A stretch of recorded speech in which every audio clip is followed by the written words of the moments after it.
I play a character named Ducky, and he is a plush toy that is spent his entire existence, most of his existence, connected to a pegboard wall at a carnival, and he is threaded through it like a small piece of like polyurethane to another toy named Bunny, and they're inseparable. But at the same time, they have been waiting their entire existence to be one, and they've spent their entire existence watching kids get cheated by carnies. and so they have a very jaded outlook on life. And so he's very loyal to Bunny. They bicker. They're like an old couple. They bicker like an old couple, but they have deep affection for each other, which you learn in the movie. But also there's this. Every moment of their life is anticipatory. Everything is, am I going to get one today? Is it? And oh no, it's and then you know, and the other thing about the pegboard is that they're some of the only toys left on the pegboard. It's like they're in the worst real estate, top right corner. You know, and so it's like no one's looking up here at a little duck that was made in Taiwan. You know, so I think he also has some self-esteem issues that he covers up with aggression. I'm part of a duo, and I play Ducky, and the other half of the duo is Bunny, who's played by Jordan Peele. So for those who don't know, we had a comedy show for 5 years called Key and Peele, and we are a comedy team like Abbott and Costello or Laurel and Hardy.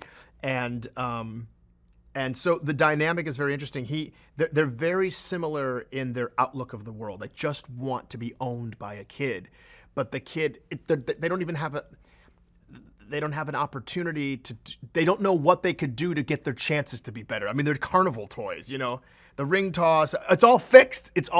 Those games are fixed. And so it's just this existence where they're going, one day we'll be one, or when will we be one? And also the other thing that the one thing that they never talk about is if one of us is one and the other one isn't, then what happens? So so the dynamic is kind of like an old bickering couple. There's a lot of love there. There's a lot of loyalty there. They would do anything for the other one, but at the same time, they get on each other's nerves. You would too if you were connected to another being for your entire existence. I think it's a very helpful message that we learn from Bo Peep, which is that she's made a life for herself. It's not an orthodox life. It's not a traditional life, and yet she's fulfilled. And once Woody and her stumble across each other's paths again, I think Woody starts to see that you could live an untraditional life as a toy. You could be a toy that's out in the middle of a field and gets played with once every 3 weeks. You could be a toy that's perfectly fine.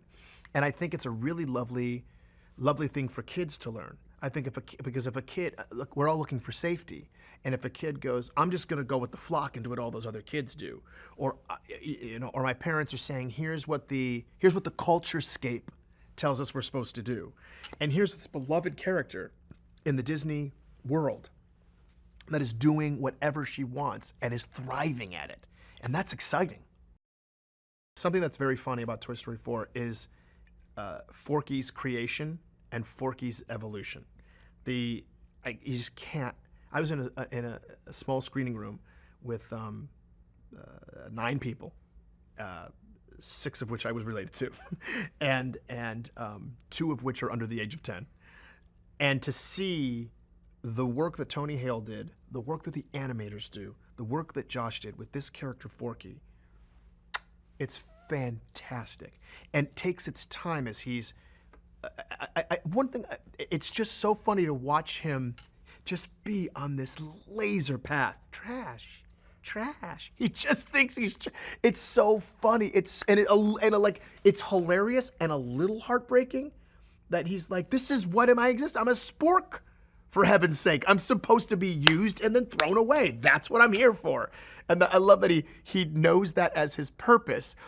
But what's ironic is that he wouldn't know that purpose if Bonnie hadn't infused him with love, put eyes on him and a mouth and eyebrows. And she gave him life to love her, and then he wakes up and only sees himself as a spork, which it's fantastic.